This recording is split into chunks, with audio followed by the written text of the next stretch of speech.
Fils de Tigre ku liggéey la dañ nag ci ay coono yu méttee métti te premier jàppante bi nga xam ne boo nii ba mu nekkee France liggéey na intense liggéey na endurance mais dafa fekk boo xam ne tey xut bi la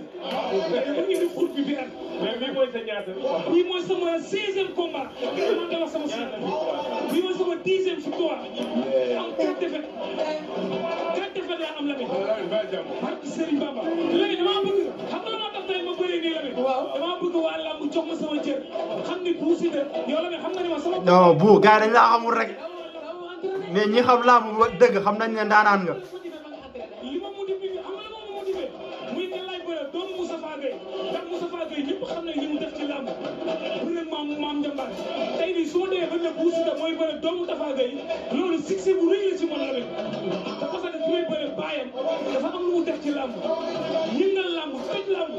kon tey bu amee benn doom bu nga xam ne essayé la ne ko ñëw di bëre dafa jot Bou Siteu may ko sens nga tey jii papaam bu ko neexoon ne bu bëre Bou Siteu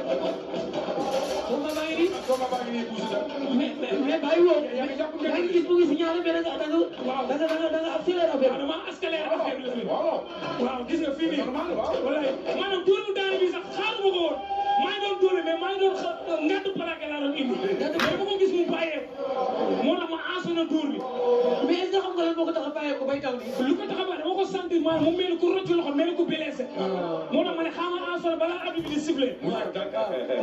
ma la lim une victoire c'est une victoire xoolal expérience laa bëre si ñu nuyu maam As dafa waxoon combat boo daanee naa la boole PPN mbay ñu def parking ba ñu jox la oto Hyundai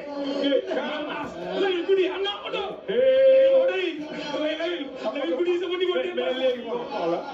saa yi ki ma soxla non balaa ko ñu soxla non mais yi nga doon wax ci moom lan loolu wax sa lekk la perte le premier combat ñëw deuxième combat perte ko tey boo amoon message boo koy lancé lan lay doon